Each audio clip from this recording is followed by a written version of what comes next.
All right.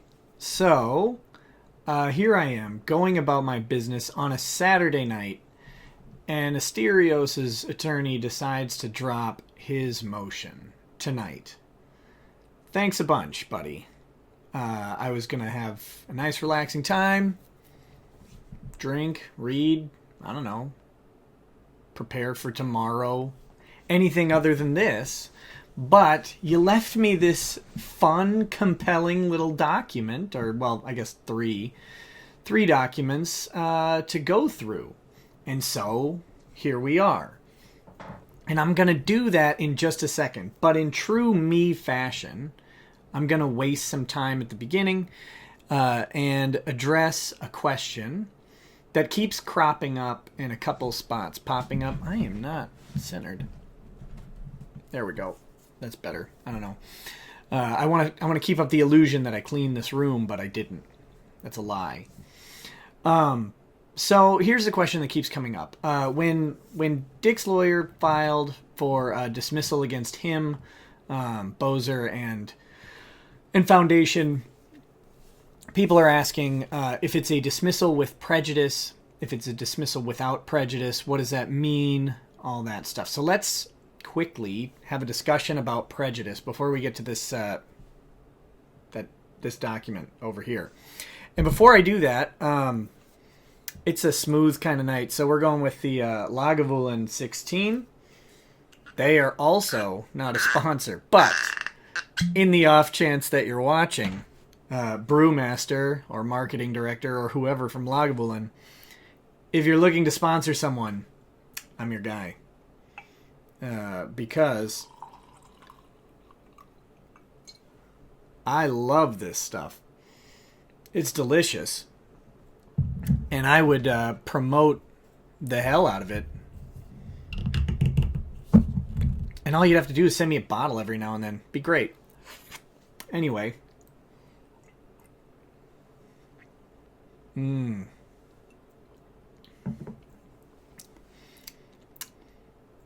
Always good. All right. So, dismissal. With prejudice, without prejudice. Okay. This comes down to two lawyer terms, law terms, legal terms. Collateral estoppel, which is issue preclusion, and res judicata, which is claims preclusion. And they both kind of work hand in hand. Basically, the idea is that we have a protection from double jeopardy, right? So that means that the state can't keep imposing upon the citizenry for a matter in which it has already adequately defended itself or has failed to defend itself. Either way, it's either accepted its punishment or it's been found not liable. And this applies to both civil and criminal law. And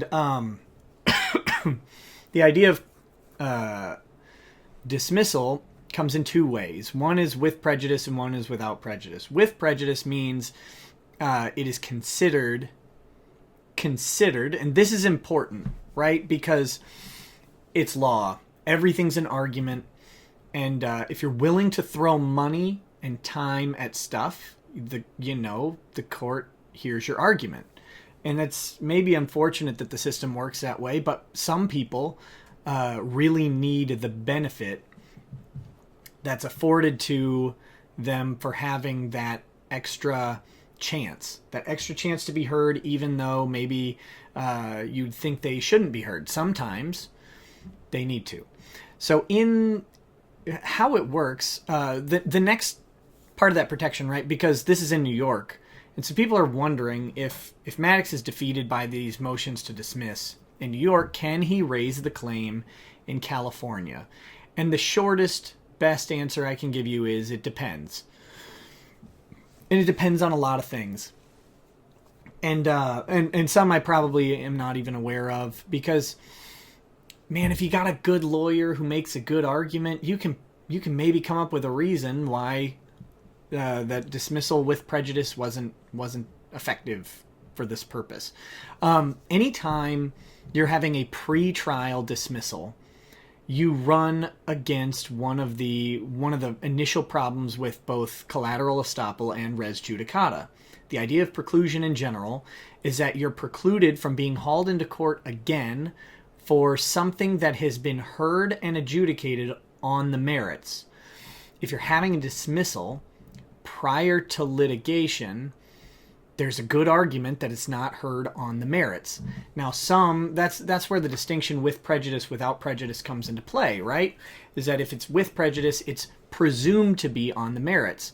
Presumptions are rebuttable, and they can be overcome with a sufficient argument. And sorry I'm going off into the weeds on this, but this is why you pay a bunch of money to lawyers, is to figure out when something that you think is on the merits isn't on the merits, or to come up with a compelling argument at least to try and get you another day in court. Sometimes that's what you got to do. In this case, Dick's motion was based on 4 factors, right? And it was lack of jurisdiction, inconvenient forum, improper service, and failure to state a claim. Okay? Lack of jurisdiction will be a dismissal with prejudice in the jurisdiction.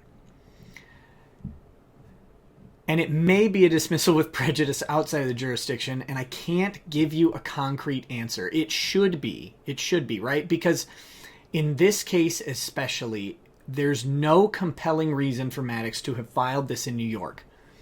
There's just not. There's not a compelling reason to file this in a New York state court. Maybe he would have filed it in a U.S. district court due to party, the diversity jurisdiction, which is where, a U.S. District court, federal court would hear the case when there's a diversity of residency of the parties, right? In this case, you've got Asterios living in New York, Weber Shandwick's located in New York, and Maddox is in California. You have the potential for diversity jurisdiction. It's an argument. It's a better argument than New York having jurisdiction over everybody else. And then there's also a threshold of $75,000 alleged in damages, and obviously we're well beyond that. So, had Maddox filed in federal court, he could have maybe had federal court in New York. I don't know why he would do that, but he maybe could have done a federal court jurisdiction. Instead, he chose New York State. So if New York State does not have jurisdiction over the California crew, which it likely does not, it really shouldn't based on the facts alleged, unless some sort of lie has occurred. It doesn't seem like there's anything that would be a lie, and it doesn't seem like Maddox alleged facts sufficient to support the even that notion that anyone would be lying. He didn't allege any specific business in New York, right? So when they say, well, we don't have business in New York, in fact, we don't even go to New York, I mean, if Maddox was aware of some sort of trip or speaking engagement or something where they got paid in New York, he could have just simply alleged that, and he didn't. So that lends to the conclusion that he was lying or he was incorrect. Right, we'll be charitable. He was incorrect. He wasn't lying, even though, whatever. So, if they dismiss this in New York, Maddox can file it in California.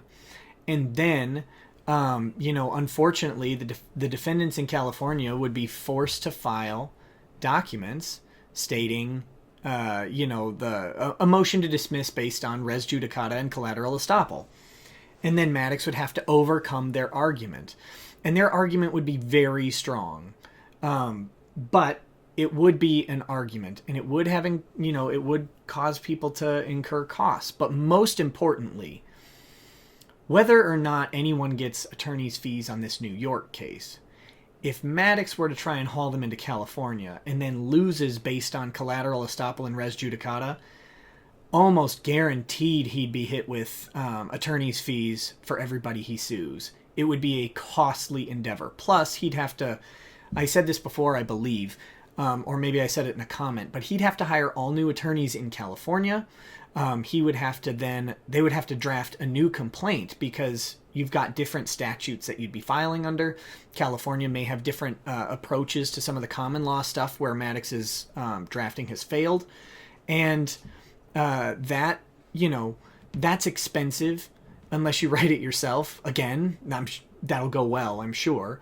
But then, fighting the motion will be expensive, and it has a massive risk because every single defendant would potentially be entitled to costs and attorney's fees. And I'm guessing the attorneys would take their sweet time in drafting their motions and would make them even longer than they are now. And you would be on the hook for... he could be on the hook for hundreds of thousands of dollars based on the number of defendants, especially if each one retained their own counsel, which would be funny if they did that. So, dismissal with prejudice based on improper jurisdiction doesn't necessarily preclude it from being brought in California. It would create an argument in California, and it'd be a losing argument for Maddox, because it looks a lot like forum shopping, right? And it would look a lot like forum shopping if he then decided to go to California, which was a more logical choice. And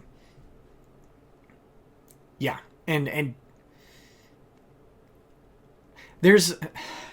I hate this because I can't tell you what I would do if I were Maddox's attorney, because I don't want that dirtbag to have an idea on how to get him out of this mess. And I don't know if it'd even be effective. But there's one thing he could try to maybe get out of this. Maybe. And I don't think he's going to, because I don't think he's paid his attorney enough, and I don't think he knows what he's doing. And it'd be a long shot, right? It'd be a shot. So I'm not going to say it until we're done. When this thing is done, and it's dismissed against all of the plaintiffs, or all of the defendants, I will tell you what Maddox's lawyer should have done. But I don't want to give him any actionable legal advice. And I've been trying to be pretty careful in my assessments of these documents and his documents not to do that. That is not something I'm interested in at all, other than telling him to drop the suit, because that's the only smart thing he can do in his own interest, is drop the suit and consider looking into... And again, I have not enough facts to make any determination about this, and I can't give Maddox legal advice because I'm not in California. Can't give anybody legal advice in California. And let me reiterate, I do not advise Dick or Asterios or Bozer or Maddox or Baker or Foundation Digital or Weber Shandwick or Patreon or Jordan Cope or Joshua Kaufman. I don't represent any of these people. None of them are in contact with me about this case. I do this strictly out of my leisure at reading an incompetent document going up against several what appear to be very competent documents, and relishing in just the comedy of someone who thinks they're smart enough to not really need effective counsel, because that's the type of person Maddox seems to be. So I'm not going to tell you what my strategy would be, unfortunately. We'll see if he figures it out. I bet he won't. Anyway, that said, and I'm rambling here, and this is much longer than I intended this opening segment to go, and that's the story of every video I've ever done. But the dismissals for improper service are typically not dismissals with prejudice. Typically, an improper service dismissal just means that it's dismissed without prejudice. They have a chance to reserve properly and file again. And will he do that? I mean, no. Why would he? First of all, this will probably be dismissed for other reasons, especially as to Bozer and Foundation Digital. But if the court were to only dismiss them based on improper service, Maddox would probably have a chance to refile in New York against them. I think it will be dismissed on other grounds in addition to the improper service. But the worst case, it should be dismissed for improper service because that service was laughably against the rules. The inconvenient forum is not going to be a dismissal with prejudice as far as I'm aware.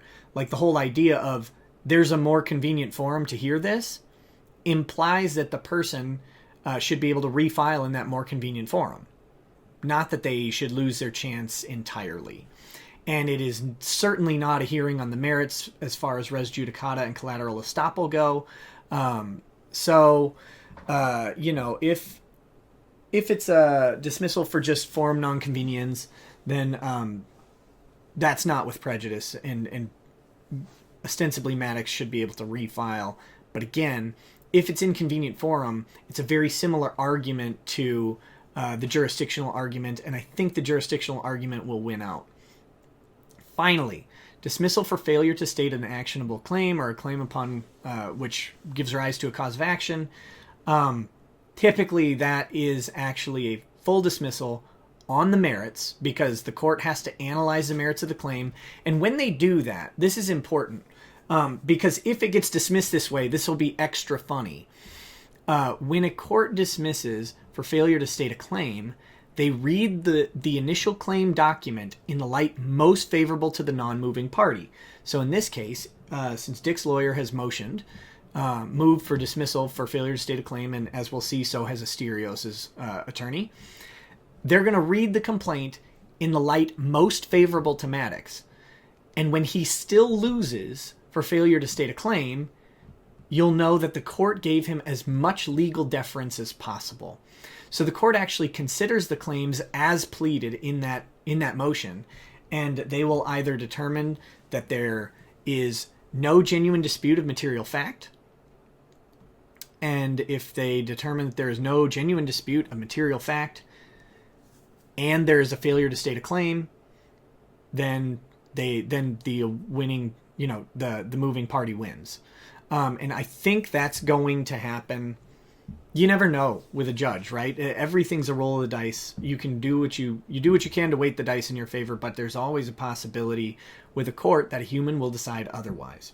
So I think it will be dismissed on jurisdictional grounds. I think it'll be dismissed for failure to state a claim. It should be dismissed with prejudice.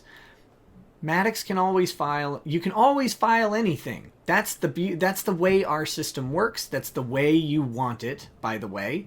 And it would cost the defendants more money. However, theoretically, they would be able to go after Maddox at that point, especially for costs.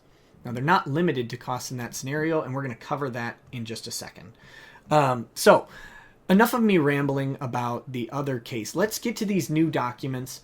I'm going to move through them a little faster than we did with Dick's, because a lot of the arguments are the same or similar. The document's a little shorter, although not much. And it is no less thorough. It's very well drafted. And there's a couple other documents here that we're going to blitz through real quick. And the first one I'm going to look at is up already. It's been up this whole time. You've probably read it by now because you don't want to look at me. This is a notice of motion. And this is informing the court along with typically, you serve this upon the other party. So you're also informing Maddox and Landau and mysterious Jane Doe you're informing them of this motion that they plan to raise on January 26th, or as soon thereafter as may be heard. They're going to move the court. And the court will assign a date. Hopefully it'll be January 26th, because it'd be fun to see what the court decides to do with this stuff. And the things I wanted to go through on here real quick are they're bringing the motion pursuant to CPLR 3211A7, 3013, and 3016A. Dismissing the complaints with prejudice for failure to state a cause of action, awarding Kokkinos costs and disbursements, and for such other and further relief as the court deems just. And that's a little departure from Dick's attorneys, because they're asking specifically for Kokkinos's costs and disbursements. And I gave my opinion, and my opinion could be entirely wrong. That's the way this goes. I don't know what Edelman and Matz are doing specifically, but I think their argument is this court shouldn't hear this. This doesn't belong here at all. We just want out. Let it go. Get rid of it. Dismiss everything. You don't need to worry about costs and disbursements or anything like that. Neither party should be under the force of law in New York. That's the strategy they've chosen. I think that's a smart strategy for the California people. Asterios is attorney now, and they left it open, and you don't need to move for costs in New York. Specifically for them to be awarded, a judge can award them of his own volition, but moving always helps. Asterios' attorney has taken a different approach, and I think it's a very smart approach specifically for Asterios. One, because Asterios is in New York, and New York courts, as we'll see in his motion, or in his memorandum, New York courts, the presumption is a state court has an increased interest in protecting the rights of its citizens. So to have some dope from California come into New York and sue a New Yorker, the presumption is that the New York court would really want to protect their citizen, especially if a motion, if a filing was frivolous or malicious. And as we'll see, they allege right away that this is a blatant attempt to get Asterios fired from his job, as well as being completely without merit. So we'll cover that in just a second. But I want to go through these three sections real quick, the CPLR sections. 3211A7 is a 12B6 motion in federal court. It's failure to state a claim upon which relief can be granted. That's it. I mean, that's the whole thing. They allege that there is no claim that the court can handle. There's no cause of action. There are not sufficient facts. There's nothing.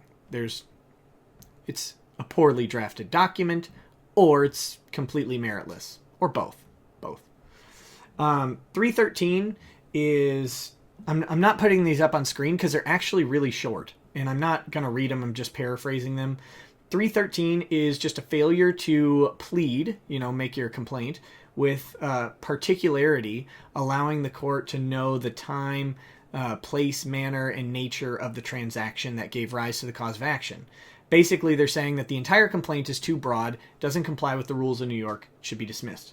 3016A is the same thing, except it is more specific towards defamation and misappropriation and breach of privacy and all that stuff. So it's the same thing, but failure to plead with particularity. So that's what those three sections are. That's the grounds which they're bringing, the procedural grounds upon which they're bringing this motion. And good argument. All three of them are correct. So we'll see. Now what I found, that's the end of that document. Going back to that cost, since it was alleged or raised in this document, costs and award for costs and disbursements, here is where the New York courts have their authority to award costs or issue sanctions against another party. I hadn't researched this before. I haven't done extensive research here, but on its plain language, this probably applies. So, the court in its discretion, so it does not require a motion, the court can just determine to do this, may award to any party or attorney in a civil action or proceeding before the court, except where prohibited by law. So that would be within the statute. It would say that costs are not allowed in this action, or costs are limited to a certain amount.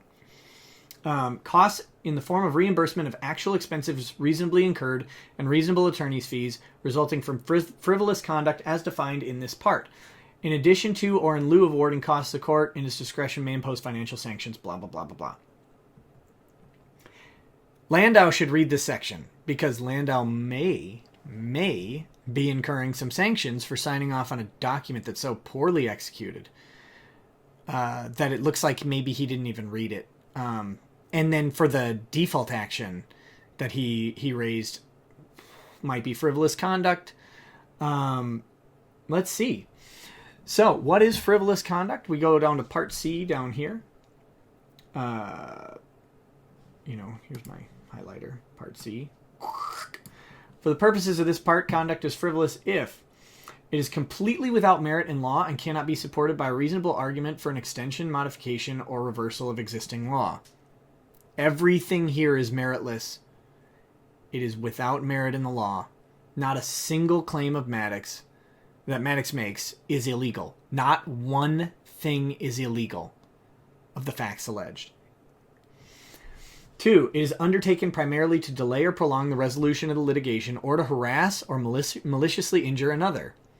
This is why, for Asterios especially, considering that he included Weber-Shandwick, and it is obvious that the point of including Weber-Shandwick is to get Asterios in trouble with his work. It is obvious.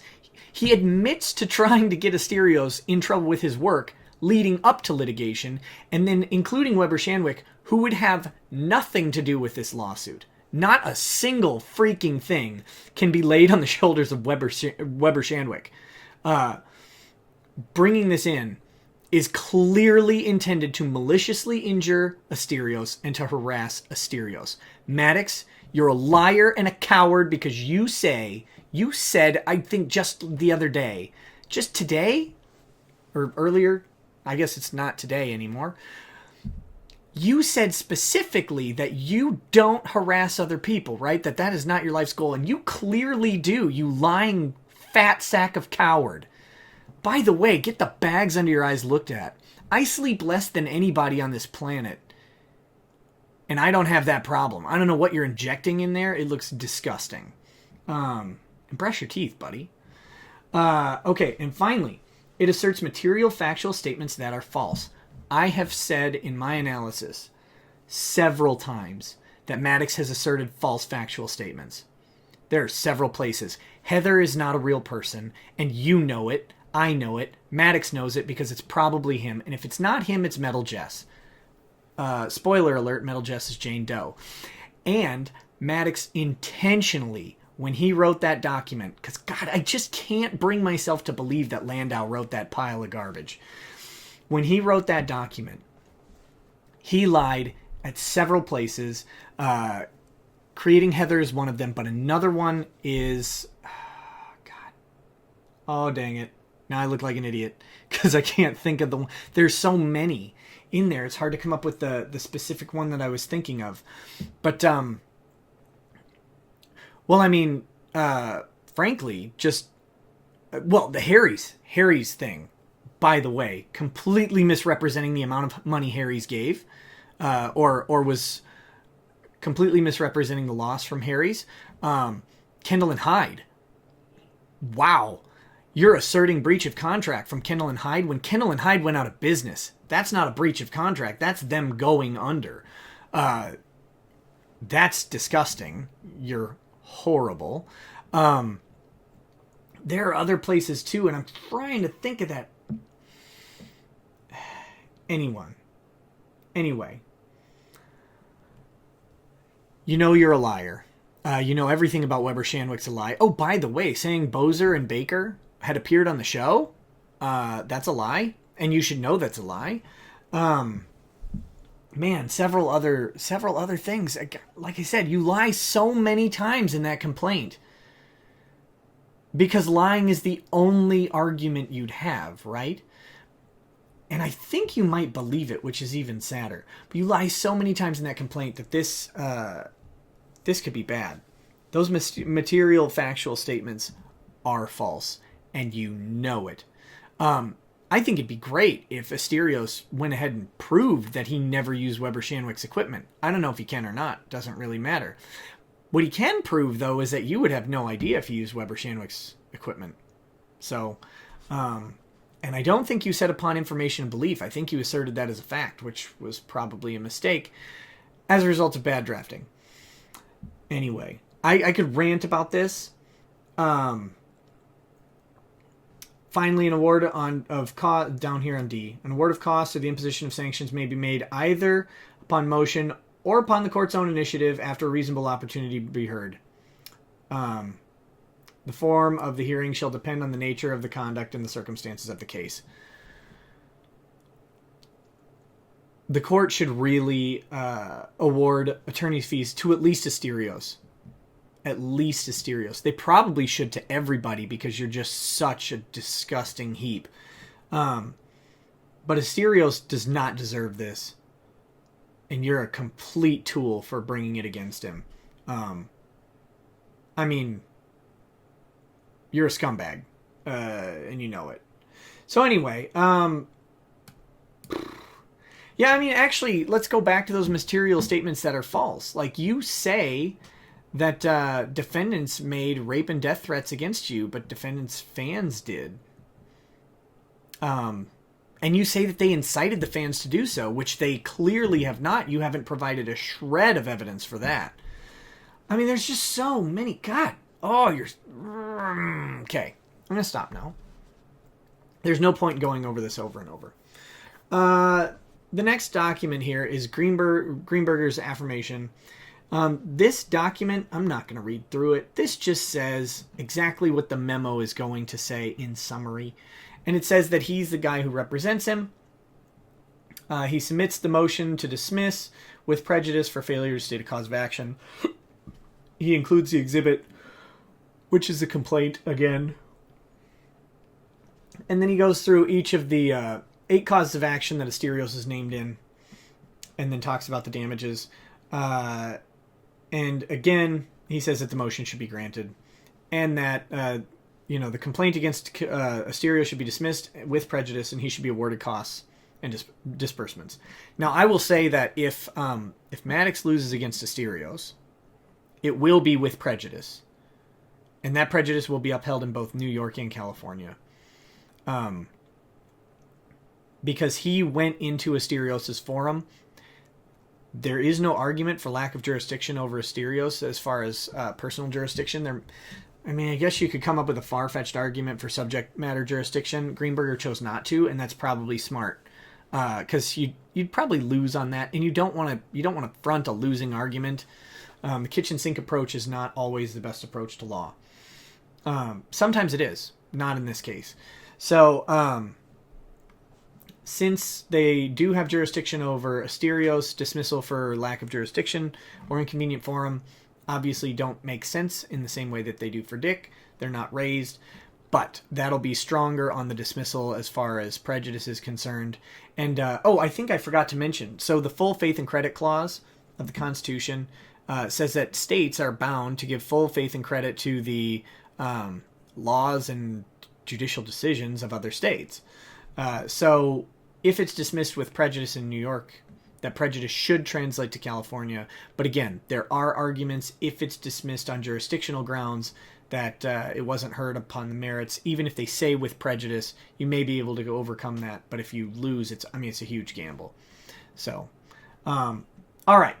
Motion to dismiss. This is significantly similar to Dick's motion, as it should be. Whoops. Let's click on it. That'll help. Again, you've got a nice table of contents and table of authorities in support of the memorandum. Again, it's just a much cleaner document to read than what Maddox's lawyer has produced. So we're going to go through this preliminary statement because it's got a little bit more heat than Dick's lawyers brought, and I think that's, again, this is not a slight to Dick's lawyers at all. I think they did a fantastic job on their memorandum. As far as I can tell, it's extremely competent, and I think it's the right strategic posture for Dick Bozer and Foundation. Kokonos is a different person, and as mentioned, Dick did not hire Asterios' counsel, and part of the reason we're going to get to in just a second. But I'll preview it now. Part of the reason that Dick probably could not fund Asterios' legal defense, he mentioned that Asterios is in New York, and that's part of the reason. But the real reason why this comes into play is because, one, you have massively different defenses, right? Part of Dick's defense is jurisdictional, whereas Asterios can't have that. But two, part of Asterios' defense is blame Dick. And he does it lightly in this document, and that is the appropriate legal response. Make no mistake. If you say, hey, the complaint alleges this against this other guy, and that's the more appropriate party, that doesn't mean that the other party's guilty. It just means that that's the most appropriate party for the complaint. If the complaint is completely meritless and frivolous, as it is, then it doesn't matter who it's against. But it's an extra defense that Asterios can employ. This isn't my show. I've got nothing to do with what Dick or his fans do. That's a defense Asterios can and should and does use. And that is probably why, at least part of the reason why Dick was not allowed to pay for Asterios' attorneys. And because Dick's attorneys would likely have advised him, no. I mean, part of the argument here is that it may have been one or the other's fault, and we need to leave that avenue of defense. And if we have the same attorney representing both of these defendants, you can't, the attorney can't throw one client under the bus for the benefit of the other.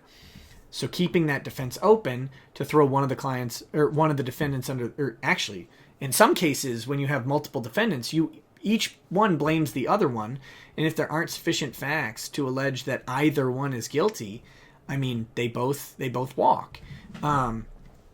So that's the strategy. That's an explanation for that. If you guys were curious, a little bonus explanation. I wasn't thinking I'd talk to. We're only 36 minutes in, so let's go. Defendant Asterios Kokkinos, by his undersigned counsel, respectfully submit this memorandum of law in support of the motion to dismiss the plaintiff's complaint for failure to state a cause of action. As explained below, the motion should be granted. The plaintiff should not be granted leave to amend the complaint, and Kokkinos should be awarded his costs and disbursements.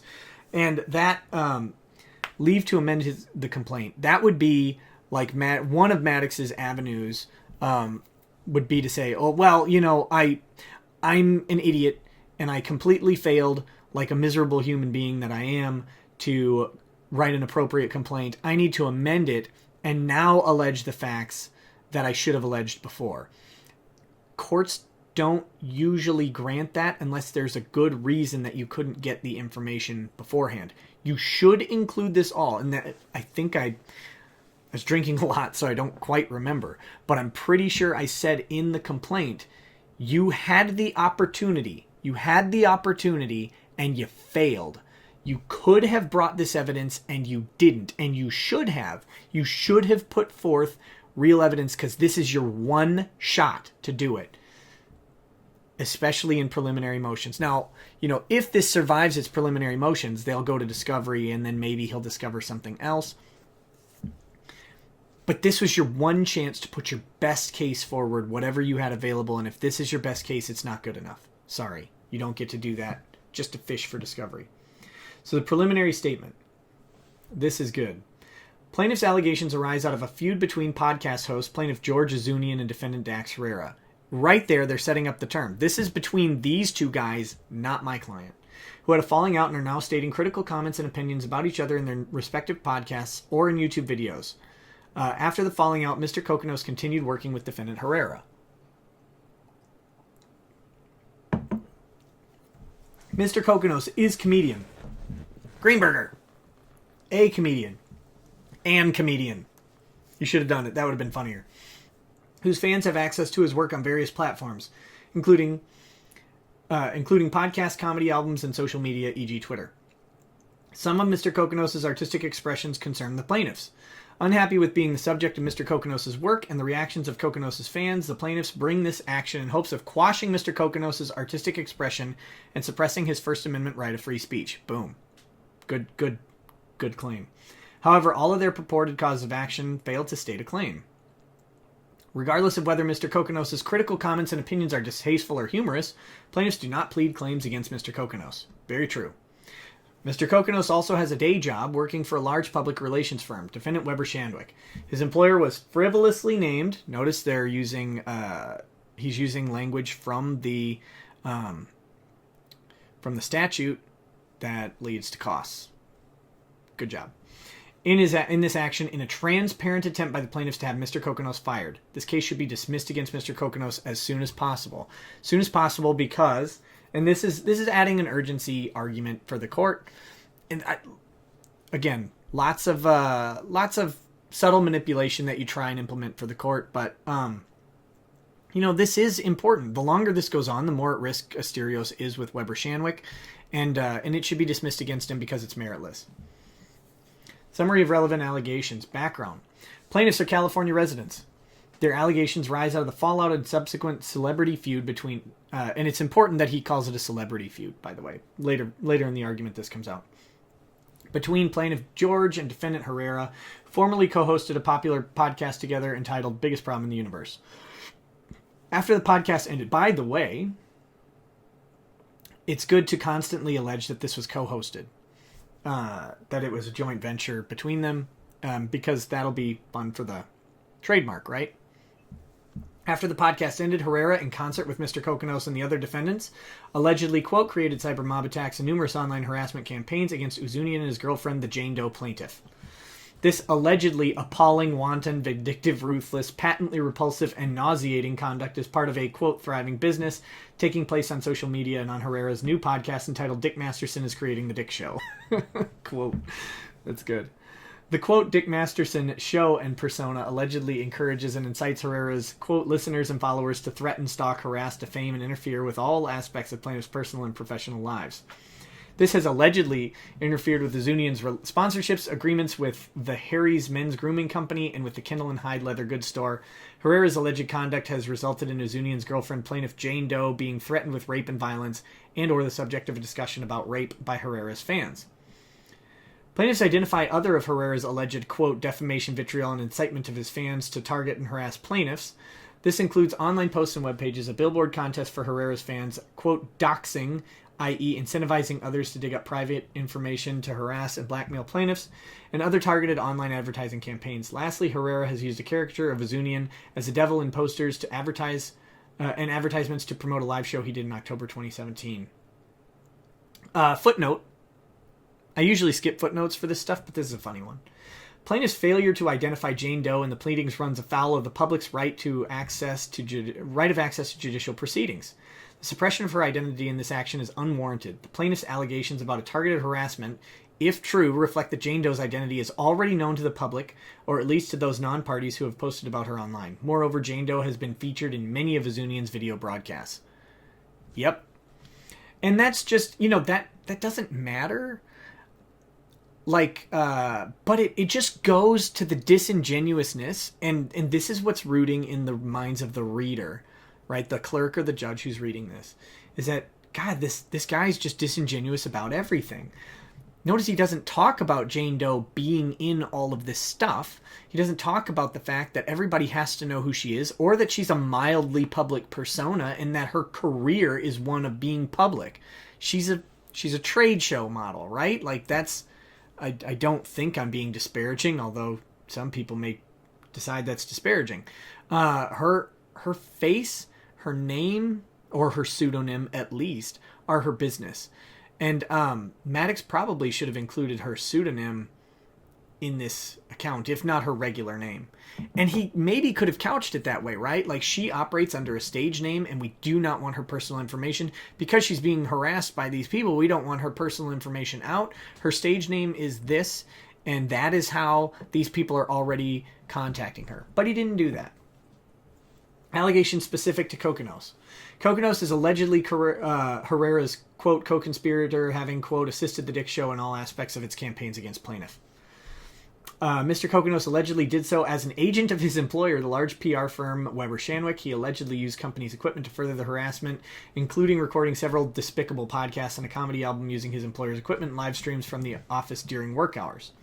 In short, Kokonos allegedly, quote, participated, created, and incited many of the campaigns against plaintiffs during work hours or after work from Weber-Shandwick's offices, often using Weber-Shandwick's equipment. This has allegedly been a, quote, lucrative business for Mr. Kokonos and Herrera. The Weber-Shandwick incident. I love these subheadings. Greenberger's I bet he's a pretty cool guy. Mr. Kokonos is an employee of Weber-Shandwick and is in an attempt to have Mr. Kokonos fired in February 2017. A bogus reporter identified as Heather, but on information and belief, actually plaintiffs, and actually George, because one, it sounds like George, and two, him calling himself a woman is that's just perfect, isn't it? refused to provide the requested information, and accordingly, Mr. Kokonos' employer took no action. Weber Shandwick notified Kokonos of the incident, and the exchange between plaintiffs, i.e. Heather, and Weber Shandwick was then the subject of an online post by Mr. Kokonos seeking an apology and also offering his and Herrera's followers to publish a parodic children's book about plaintiffs on the same day that Azunian's book was being published. Mind you, publishing a parody book on the same day as Azunian's book is not illegal, or harassing, or defamatory, or misappropriation, or unfair business practices. It is entirely reasonable. And competitors often do this. Maddox, you're a video game junkie. Do you remember the Super Nintendo and Sega Genesis and why the Super Nintendo was typically regarded as a better piece of hardware? Now, I know a lot of people will argue the Genesis had a better catalog of video games, and maybe that's true, better licensing agreements. It doesn't really matter. The Genesis was purportedly rushed to market because they were caught completely unaware by Nintendo's development schedule.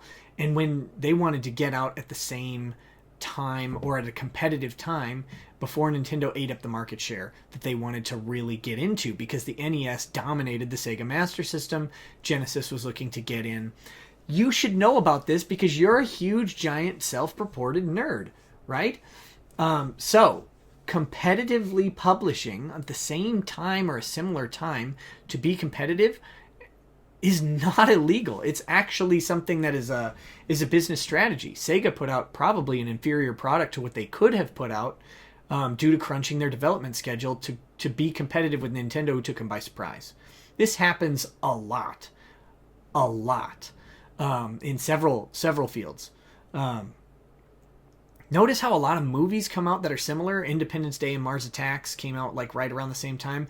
But you're in the entertainment industry. You know this. Gosh, you're such a dumb... The Reddit advertisement. Mr. Kokonos also allegedly created false advertising campaigns against Azunian on a popular social media platform, Reddit, to fraudulently misrepresent plaintiff's brand called Madcast Fan Statement. Mr. Kokonos allegedly requested Herrera's fans to help fund the endeavor. Comedy album. Mr. Kokonos also allegedly created a comedy album that, quote, was based around his harassment and vitriol towards plaintiffs. Sick. Good job. Call him on every one of those stupid apostrophes. Plaintiffs allege that there are physical copies of album which include Jane Doe's phone number. Here comes another fun footnote. By the way, Greenberger, if I'm ever in New York, let me buy you a scotch, buddy, if you drink. And if you don't drink, let me buy me 2 scotches. I don't go to New York, but someday. The Mad Cucks character, Mr. Kokonos, with defendants Herrera and Burt, also is alleged to have created a character called Mad Cucks, who is a, quote, developmentally disabled caricature of Azunian. Otherwise known as Accurate. Oh, that was rude. That was rude. I'm sorry. That was my opinion of you. The character, quote, always appears as a slovenly dressed, accurate, slow, accurate, dim-witted, accurate individual, I guess it's accurate, with a speech impediment. Accurate. And Kokonos and Herrera and Burt use his character to, quote, make fun of plaintiff as a parody. Yeah. I mean, I think pretty much just Burt does. Like, he's mad. They're not all using the persona. Like, only Burt is Mad Cucks. Herrera and Kokonos aren't. The Mad Cucks character has his own websites, albums, and Patreon page. Kiwi Farms. Mr. Kokonos is also is alleged to have posted on the Kiwi Farms website forum where his and Herrera's, quote, fans stalk, dox, make false statements, and boast about the harassment of plaintiffs. Sick. And post private information about them. 3. This isn't the funny footnote. That's coming up later. But footnotes, album was actually was released only in digital, not physical format. 3, the complaint also alleges an incident involving defendant's latest campaign to destroy the book that plaintiff Azunian just came out with, entitled Asterios Whales. However, Mr. Kokonos is not specifically identified in those allegations. Good job. In sum, Mr. Kokonos allegedly has, along with Herrera, disrupted plaintiffs' personal and professional lives. Mr. Kokonos and Herrera allegedly have created and incited sexual harassment and racist campaigns against the plaintiffs, encouraging their followers to send racial slurs, death, and rape threats. This is allegedly a, quote, lucrative business for Kokonos and Herrera. What's a racial slur for Armenian? That one hasn't come up. I got it. I know what the racial slur for Armenian is, and in like 20 years this is going to come back to haunt me, right? Because I'm saying a racial slur on a recorded television. Maddox. I'll just call any Armenian a Maddox. Next time I see Anita Sarkeesian, I'll call her a Maddox. Wait, is she? I think she's Armenian. Probably. I'm going to call her a Maddox and see how that goes. The complaint should be dismissed as against Mr. Kokonos for failure to state a cause of action. Invasion of privacy. This is... we're going to go through... I apologize. We're going to go through the 8 claims. If Maddox's document wasn't so long, these videos would be shorter. But his stupidity has prevented brevity. The first cause of action alleges that Kokonos and other defendants invaded plaintiffs' privacy in violation of New York Civil Rights Law 50-51. Plaintiffs generally allege that defendants and plaintiffs or use plaintiff's name, photograph, picture, portrait, blah, blah, blah. However, plaintiffs fail to state a cause of action. First, plaintiffs are residents of California, not New York, and therefore the statute does not protect them. Ooh. Ouch. There's a citation holding that New York law, not California law, applied to plaintiff's right of privacy claim because the plaintiff was domiciled and resided in New York, not California. And New York had a greater interest in protecting its citizen and resident, right? I mentioned that before, and it's because of this that I mentioned it. That triggered my brain on that. New York law applies to New York residents. California laws applies to California residents. That's not... I will say, this is a good argument. It's not a rock-solid argument, right? Because if you appropriate someone from another state, especially if they're like a nationwide celebrity of some sort, you may be appropriating their image in New York in violation of New York law. It's not a de facto win, but it should be a de jure win. De jure meaning legal, like under law. In this case, I think this is a correct argument, but it's not ironclad. So I don't want to sycophantically read these documents, and I don't. I want you guys to know that when I say that these documents are really good arguments and really good recitations of the law and really well researched, it's not because I'm slavishly sycophantic to them. I am biased towards Dick and Asterios' side, the defendants in general. I'm biased towards the defendants, absolutely. But I would happily call out bad arguments. They haven't made very many. This is a slightly weaker argument than ironclad, but it's still a very strong argument. New York does not have an interest in protecting the privacy rights of California citizens and residents like the plaintiffs.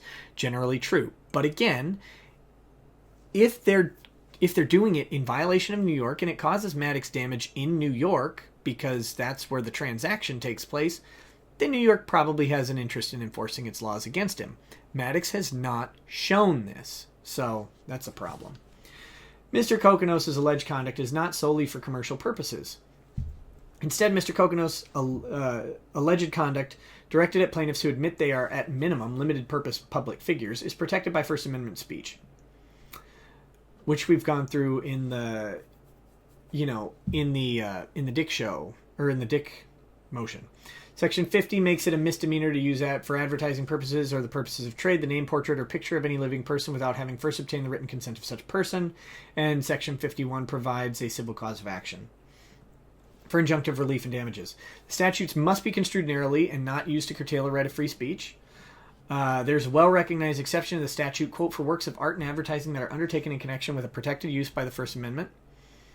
In this case, defendant, an artist, created a painting that caricatured the plaintiff by portraying him as a devil with horns and a tail. Here, the devil caricature was made by Herrera, not Kokonos. Mr. Kokonos' alleged use of... That was weird to be in a parenthetical.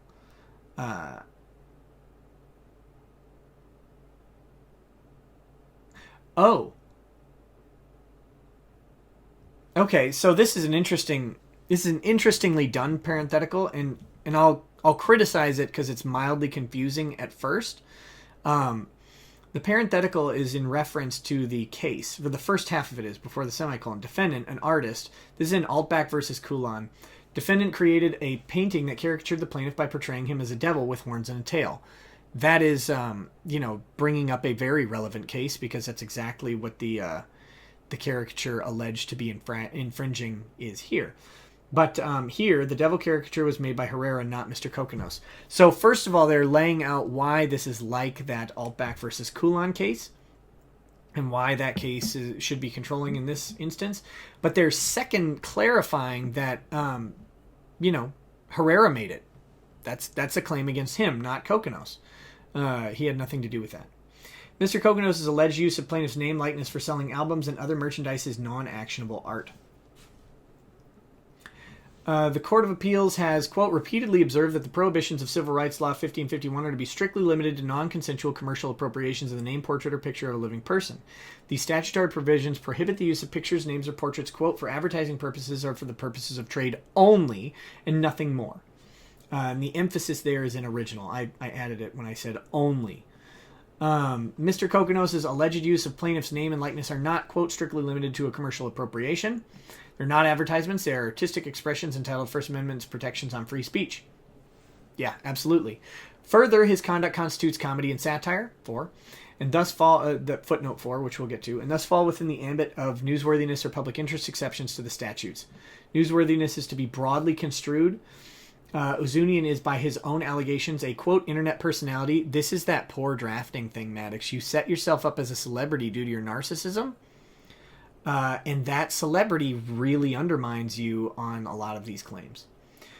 Ozunian is, by his own allegations, an internet personality, podcaster, and New York Times best-selling author with hundreds of thousands of followers online, dropping every day. Having put himself in the public spotlight, Ozunian cannot now be heard to complain about Mr. Kokkinos' Asterios Kokkinos, that's his wrestling name, alleged commentary and criticism. Kokkinos' alleged monetary motivation does not make his alleged conduct actionable. So they're laying out that just because you are motivated by monetary means does not mean that it's an advertisement or for purposes of trade under the statute. Plaintiffs, quote, and even the court, may find Mr. Kokkinos' alleged use of plaintiff's name's likeness offensive, but still, that does not make Mr. Kokkinos liable under the statute.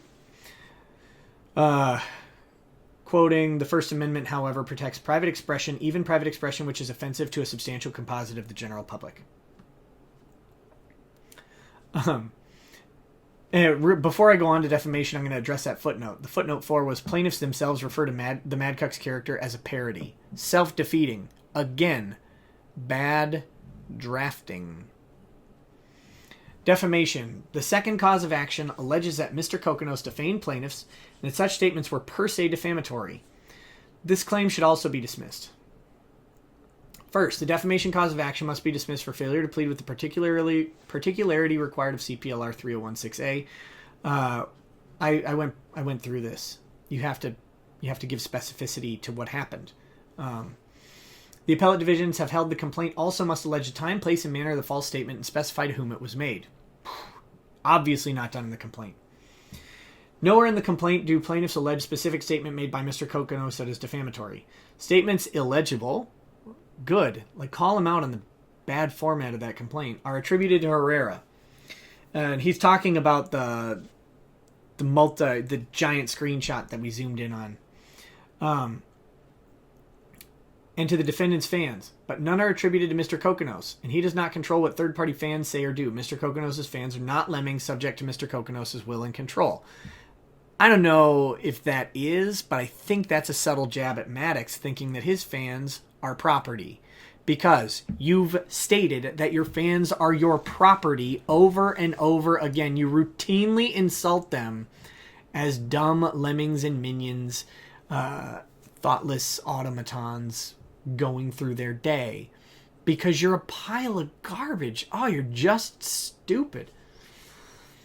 It was funny when everyone thought it was a joke. It's not funny now that everybody knows that you're being serious. The complaint does not, quote, set forth words actually spoken or published by Mr. Kokkinos that are defamatory. Nor does the complaint sufficiently specify the time, place, or manner of Mr. Kokkinos' allegedly false statements or to whom they were made. That is fatal to the complaint. Yeah, and then there's a footnote there. And I'm going to jump to the footnote real quick. Any attempt by plaintiffs to amend the complaint by specifying alleged statements made more than 1 year before the action commenced should be denied as barred by the statute of limitations. Good. Plaintiffs generally allege that defendants made, quote, numerous appalling and false statements about plaintiffs, but the complaint does not allege with specificity when, where, or how, or to whom Mr. Kokkinos made such statements. It doesn't allege anything. The only specific statements attributed to Mr. Kokkinos are that are alleged in the complaint are requests for an apology and a statement that he will, quote, exert ruthless revenge upon plaintiffs if no apology was forthcoming. That is not defamation.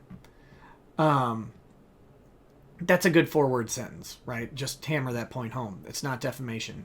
It's not illegal.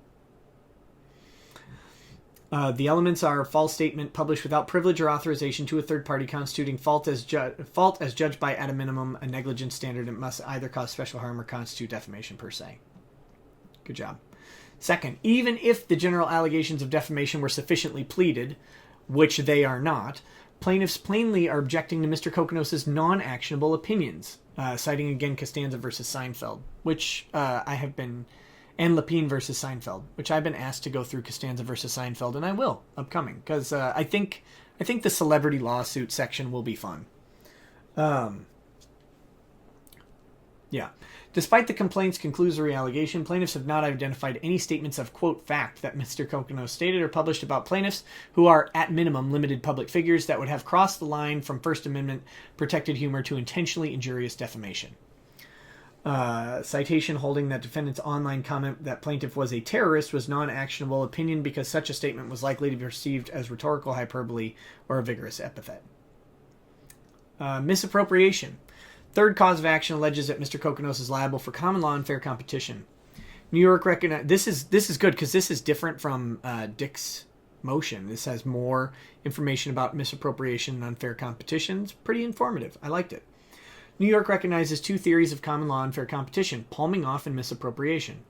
Although plaintiffs use the term misappropriation in the title of the claim, their conclusory allegations concerning consumer confusion also might be interpreted as alleging palming off. In any event, plaintiffs fail to state a claim for either palming off or misappropriation. First, as to palming off, that tort is the sale of goods of one manufacturer as those of another. Plaintiffs do not allege that Mr. Kokkinos is manufacturing any products and labeling or marketing them as products that plaintiffs are selling. This is not a palming off case. Conclusory allegations that Mr. Kokkinos' conduct is causing consumer confusion, or that he is using the plaintiff's name and likeness as his own, are wholly contradictory to the plaintiff's other allegations.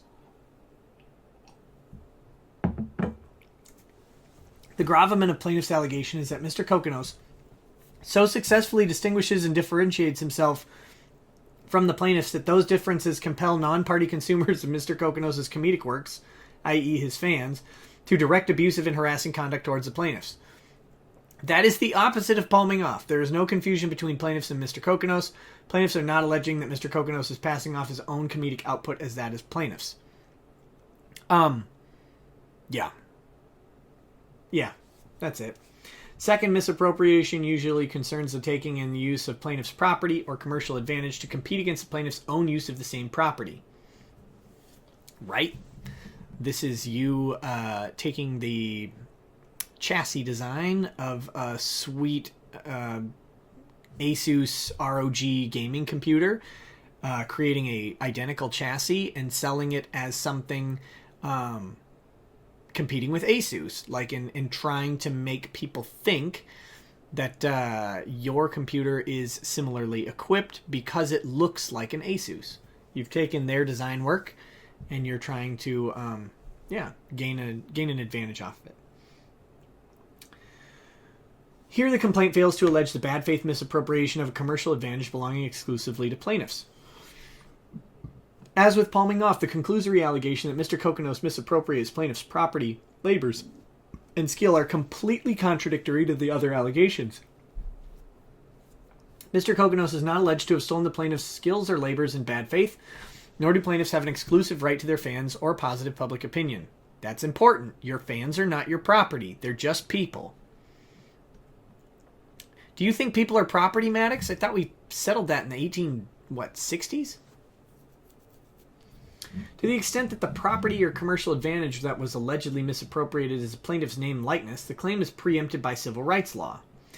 Quote, the sole remedy for a plaintiff who claims that his or her likeness or name has been used without his or her consent is an action pursuant to Section 50 and 51 of civil rights law. So you're precluding it by your own previous claim. If plaintiff's claim does not fall within the parameters of civil rights law, he or she cannot rely on the common law to establish a claim based on the use of the name or likeness without consent. New York does not recognize a property interest in an image, portrait, or personality outside the statutory protection granted by the civil rights law. There is no common law right of publicity in New York. See also cases cited in Herrera's moving memorandum of law. Next claim, intentional infliction of emotional distress. The fourth cause of action alleges that Mr. Wait. Hold on. I forgot. I was going to talk about this. In both of these, Greenberger mentions that for both palming off and misappropriation, that they're contradictory claims to the other, to the entire set of claims in the complaint. And he's right. They are. But I want to point out that that is not a defeating argument in law. There's no standard that says if one claim is contradictory to another claim that the claim must necessarily fail or that the other claim must necessarily fail. One or the other can still be true, or technically both can still be true, even if they're contradictory. That would be a hard scenario to imagine where both would be true. But let's say that this is a contradictory claim to everything else they've alleged. Okay, well, if everything else is wrong and this is still right, then they can still win on that one, on that claim. I'm not saying that that's what should happen here. I think pointing out that contradiction is important, not because it's a contradictory claim, but in this instance, it's contradictory to the entire thrust of the complaint. Not just to the other claims, but everything about it is contradictory, and these should probably be thrown out as well. I mean, all this stuff should be dismissed, but they're saying these should be thrown out partly because of their contradictory nature, not because they're contradictory to a claim, but they're contradictory to the entire argument.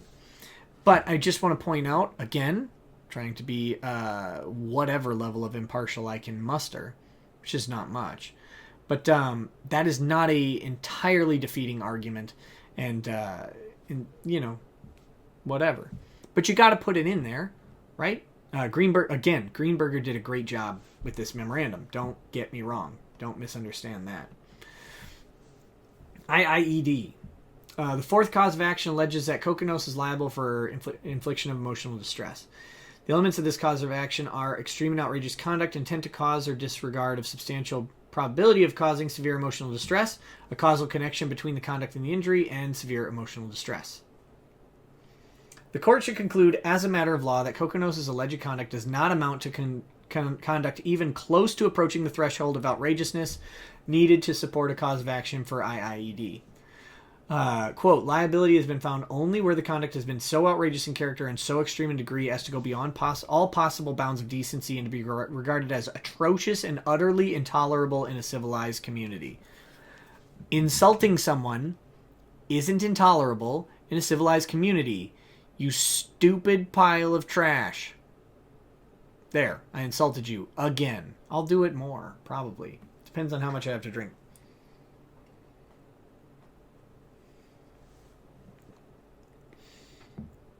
Whew.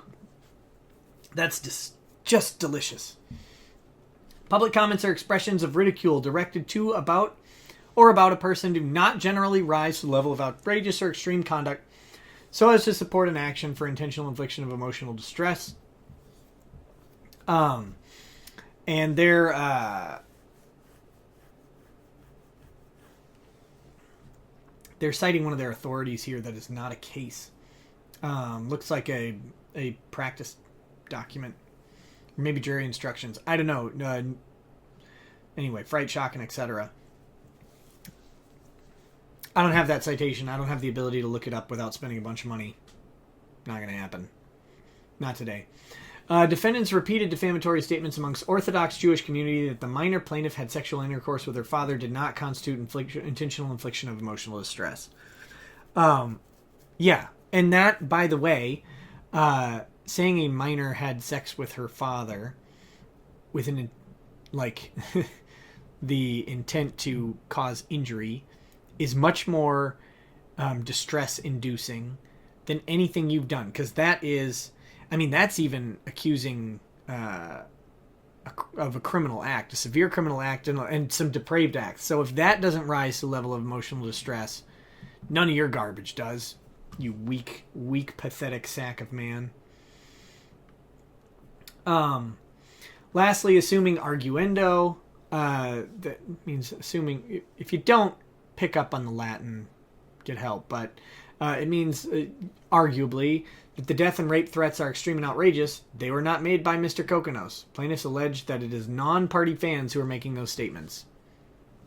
So again, your own document defeats your claim. Now, real quick, there is a footnote here against Howard Stern. Because Howard Stern is he's not a podcaster, he's a radio personality, but it's in the same ballpark, right? So this is a good case, and this is a legal tactic, and this is a good persuasive tactic in general, is to bring up a potential argument and show why it's stupid. In Roach versus Stern, the court held that a jury might reasonably find radio host Howard Stern liable for intentional infliction of emotional distress for one of his on-air bits. But the case is distinguishable because it involved not only vulgar humor, but the handling of a decedent's cremated remains for entertainment purposes against the expressed wishes of her family. There are no similar allegations against Mr. Kokonos here. It is also distinguishable because the plaintiff was a private individual, not a public figure, and the communications were of virtually no public interest. Here, conversely, Azunian is, by his own admission, an internet personality and best-selling author. Wear that medal with pride, George. Sinks your case over and over. And his relationship with his girlfriend Jane Doe is a topic of interest among some members of the public, as confirmed by the various allegations of non-party fans making online posts about the two of them. Jane Doe, a model in Los Angeles, also is featured in many of Azunian's online videos. You brought her into it. Actually, I think she brought herself into it, but you also did. Sorry. Scrolled down too soon. E. Tortious interference with contract.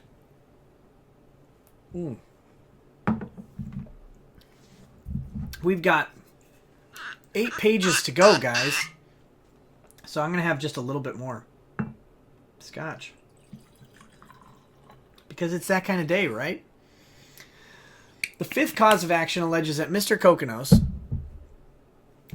is liable for tortious interference with contract. The alleged contracts were between Azunian and his sponsors, Harry's and Kindle and Hyde, and with his book publisher. The complaint fails to state a cause of action because plaintiffs do not plausibly allege that the contracts were breached. And even if they had, Mr. Kokonos' alleged conduct was directed at his fans, or the public generally, and not the people with whom Azunian had a contract. Quote, tortious interference with contract requires the existence of a valid contract between the plaintiff and a third party, defendant's knowledge of that contract, defendant's intentional procurement of the third party's breach of the contract without justification, actual breach of the contract, and damages resulting therefrom. If any one of those 5 things is found lacking, then you don't have a claim. In this case, all 5 of them are lacking. Well, except maybe... No, I mean, knowledge of the contract? That'd be the only one that's even close. Well, I guess there could be a valid contract between the parties. But knowledge of it, I mean, how would any of us know who you had a contract with? Maybe Harry's did a one-off deal. We have no idea. You don't talk about the nature of the contracts with your advertisers because who does? First, there are no plausible allegations in this complaint that the contracts with Azunian's sponsor or book publishers were breached. Whoops. That's an important part of the claim. Absent a breach of contract by those people, the complaint fails to state a cause of action. Quote, here there was no breach. The parties merely exercise their contractual right to terminate. And that's from some citations here. Plaintiffs allege that Harry's, quote, canceled its sponsorship. But canceling, emphasis added, a contract is not the same as breaching, emphasis added, a contract. Quote, the existence of a legal right to terminate an agreement by a contracting party cannot be the subject of an action against a third party for procuring such alleged breach. Wow, stupid thing. Sorry. I had a weird thing happen with my Windows. Anyway, not with Windows, with my Windows that I have set up. Yeah. Here there was no breach. The parties merely exercised their contractual right to terminate. Oh, yeah. Not the same as breaching a contract. The exercise of a legal right to terminate an agreement by a contracting party cannot be the subject of an action against a third party for procuring such alleged breach. Let's check out this footnote. There are no allegations in the complaint about a contract or prospective business relations between plaintiff Jane Doe and a third party, and thus she has no basis to allege tortious interference. Quote, in the absence of a contract between plaintiff and a licensee with which the individual defendants would interfere, this cause of action is unavailing. So they're just saying that, these allegations at best are between Maddox. I mean, I see that there is... Oh, that's way up here. Yeah. Jane Doe has no claim here. Just for Maddox. Doesn't really matter, but whatever. Rather, it is reasonable to infer that the sponsorship agreement had a contractual provision which permitted Harry's to cancel the relationship in certain circumstances, e.g. a morals clause, including negative social media attention. Footnote 8, and I'm going to go right to it because it's short. Court may take judicial notice of recent news involving famous men in the entertainment industry whose contracts have been canceled over claims of their sexual misconduct.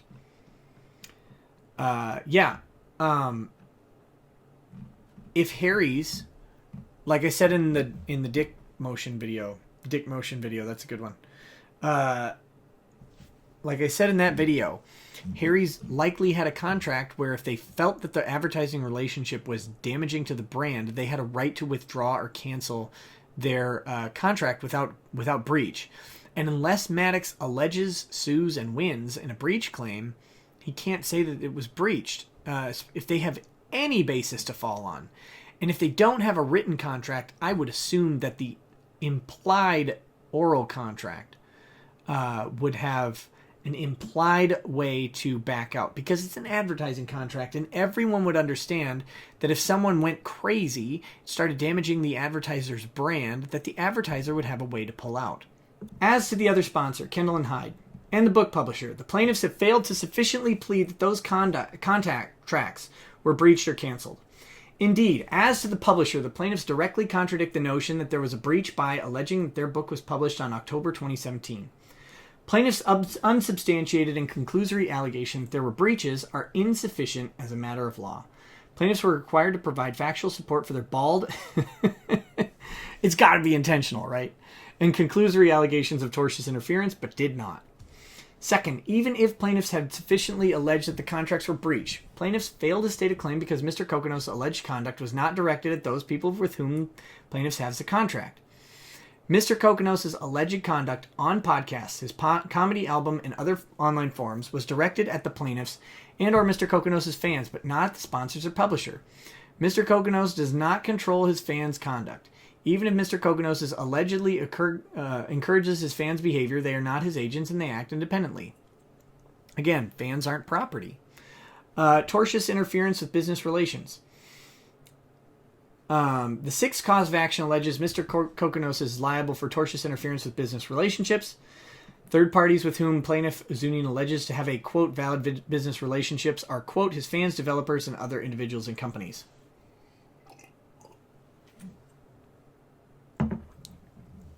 Well, that was a failure of a sip. The tortious interference with business relations claim should also be dismissed for the same reasons as the interference with contract claim should be dismissed. Supra. Supra means up above. Including because the complaint's allegations are conclusory. No kidding. Merely identifying, quote, fans, developers, and other individuals and companies is not sufficient to identify the prospective business relationships with whom Mr. Kokonos allegedly interfered. Those persons must be specified, but were not. Nor was Mr. Kokonos' alleged conduct the, quote, but-for reason plaintiffs do not have relationships with these unidentified third parties. Lastly, quote, where there has been no breach of an existing contract but only interference with prospective contract rights, plaintiff must show more culpable conduct on the part of the defendant. That means the claimant must allege that the respondent used, quote, wrongful means, which generally are acts that would be criminally or independently tortious. As stated herein, plaintiffs failed to allege criminal or independently tortious conduct. Rather, the complaint may reasonably be read as alleging that Mr. Kokonos is a competitor of the plaintiffs motivated by his own normal economic self-interest that is non-actionable. Done. Seventh cause of action is conversion. It alleges that Mr. Kokonos is liable for common law conversion. As a conversion takes place when someone intentionally or without authority assumes or exercises control over personal property belonging to someone else, interfering with that person's right of possession. Hold on just a second.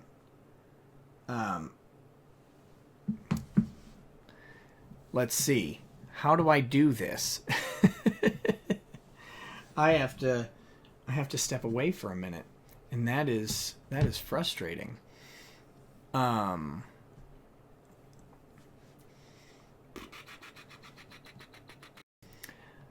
right. Sorry about that. The seventh cause of action alleges that Mr. Kokonos is liable for common law conversion. Conversion takes place when someone intentionally and without authority assumes or exercises control over personal property belonging to someone else, interfering with that person's right of possession. Plaintiffs allege that defendants generally converted a variety of unspecified documents and information. So, yeah. Plaintiffs were required to set forth more than vague and conclusory allegations of conversion, and such charges had to be supported by factual assertions of specific wrongdoing. Citation, quote, the complaint alleges no facts that would establish that defendant exercised any control over such funds. Must have been a banking case of some sort. Conspicuously absent from the complaint are any allegations of when, where, or how Mr. Kokonos allegedly converted these items or otherwise participated in a conversion. Absent factual allegations of specific wrongdoing by Mr. Kokonos, e.g. the role he played in the alleged conversion, the claim cannot survive. CPLR 3013. Statements in a pleading shall be sufficiently particular to give the court and parties notice of the transactions, occurrences, or series of transactions or occurrences intended to be proved in the material elements of each cause of action or defense. Citation, quote, dismissing conclusory conversion claim. Plaintiff's conclusory... Oh, they don't have an apostrophe there! No! Greenberger, you were doing so well. Plaintiff's conclusory and bald allegations against defendants without providing specifics as to Mr. Kokonos' alleged role in the conversion requires dismissal of the claim. Absolutely. Absolutely. Similarly absent from the complaint and therefore requiring dismissal are allegations identifying the property allegedly converted with any specificity. Yeah, you can't say that someone converted something. You have to say what they converted. Was it a car? Diamond necklace? Laptop? Second, plaintiffs have failed to allege necessary element of a claim of conversion. A demand to Mr. Kokonos to return the property which was refused. Ooh. Sorry. Plaintiffs could not even attempt to allege a demand because the property allegedly converted is not the type of property that may be converted and subject to a demand for return. Quote, an action for conversion will not normally lie when it involves intangible property. Well, that's a problem, isn't it? Quote, a claim for conversion does not lie for the withholding of indefinite, intangible and incorporeal species of property. Just as, quote, it is conceptually impossible to demand the return of an idea, it is conceptually impossible for plaintiffs to demand the return of their fans, sponsors, and business associates, the publicly available identity of their social media accounts, and plaintiffs' phone numbers and addresses. Footnote 9, and I like this one specifically. Plaintiffs' goodwill, ideas, and business opportunities cannot be converted. Let's see what that footnote says real quick. The telephone number which Mr. Kokonos pretended to hand out in one of his comedy shows was 867-5309. An obvious, that should be italicized, capitalized, and bold, joke referring to popular song from the 1980s. Good job, Tommy Two-Tone. That is not the type of property that Mr. Kokonos could have converted and excluded the plaintiffs from using, and therefore the claim should be dismissed without leave to amend. Right? Because you can't convert a phone number unless you somehow take it over. Thus, the claim should also be dismissed for failure to allege exclusion by Mr. Kokonos. An exclusion is a key factor in conversion. You have to prevent the owning party from being able to use the property that they own. That's if they don't prevent you from owning it, it's no exclusion, it's no conversion. Lastly, to the extent the claim may be read as a conversion of their name likeness, the claim is preempted because, again, under New York law, the plaintiffs have no property interest in their image, portrait, or personality outside of the protections granted by the civil rights law. False advertising. This is the final one. The eighth cause of action alleges that Mr. Kokonos is liable for violation of New York's consumer fraud statutes, General Business Law 349-350. In order to state a claim under 349, quote, a plaintiff must allege that defendant has engaged in 1. Consumer-oriented conduct that is 2. Material misleading, and 3. Plaintiff suffered injury as a result of the allegedly deceptive act or practice. Further, the transaction in which the consumer is deceived must occur in New York. Plaintiffs failed to state a cause of action because this is not a consumer fraud or false advertising case, nor have they been injured in New York, and therefore the protections of the statute are not available to them. First, this is a private one-off dispute, unique to the parties, and therefore not subject to GBL 349. Transactions that are not, quote, standard issue, but instead are tailor-made to the parties are not consumer-oriented for the purposes of this section. Mr. Kokonos' alleged conduct does not affect anyone other than plaintiffs. He is not alleged to have engaged in consumer-oriented conduct. Conduct is considered consumer-oriented when the, quote, acts or practices have broader impact on consumers at large. Right? This has to be a mass marketing decision of some sort, not just an individual grievance. Claims based on theories of trademark infringement and unfair competition involving the alleged use of confusing labels in the manufacture of women's coats did not pose a significant risk of harm to the public health or interest. Quote, courts have traditionally applied GBL 349 in the context of consumer sales transactions where, quote, the amount in controversy is small. Practices courts have found to be deceptive include, quote, false advertising, pyramid schemes, deceptive pre-ticketing, misrepresentation of the origin, nature, or quality of the product, false testimonial, deceptive collection efforts against debtors, deceptive practices of insurance companies, and bait-and-switch operations. Plaintiffs do not allege any of these things, let alone by Mr. Kokonos. Second, plaintiffs are California residents and they do not allege any transaction with Mr. Kokonos in New York. Oops. Thus, the statute provides no protection to plaintiffs. Quote, the transaction in which the consumer is deceived must occur in New York. I've talked about Maddox and how he could have remedied and prevented this by simply getting a New York fan to get an affidavit from a New York fan saying they were misled or something like that. I mean, he can't do it because it didn't happen. No one is confused by any of this. No one is misled. There's no fraudulent misrepresentation. No one qualifies for the statute, and Maddox knows it. But if you were going to, you would get someone from the forum state to allege that the crime occurred. Third, inasmuch as plaintiffs are also alleging false advertising in violation of Section 350, claim fails for failure to allege reliance. Footnote 10. Plaintiffs do not allege that they relied upon any of Mr. Kokonos' conduct. Well, that's a problem again. And then this conclusion is short and frickin' sweet. Oh, let's do the reliance. Reliance is not required to state a claim under General Business Law 349. It's not required, but you know, it helps. Oh, and that's under 350. 349 doesn't require reliance. 350 apparently does. I don't know. I didn't research those because who cares? This whole thing's ridiculous. Let's get to this conclusion. The defects in plaintiff's allegations against Mr. Kokonos are not the type that may be corrected by an amendment to the complaint. Right? If Maddox moves to amend the complaint, it's obviously to increase costs to the defendants and no other reason. There's no evidence that he was unable to obtain prior to filing this complaint. He can't argue that there's something that he could not have known. Everything alleged and everything he's likely to discover is discoverable prior to him filing the complaint, because everything he's alleged is a public act. Everything he's alleged is said to have happened either on the podcast or through some communication with Herrera's fans, which would be available on Patreon, be available on the Facebook group, the Reddit group, or on the podcast itself, or through some other communication that these guys must have participated in.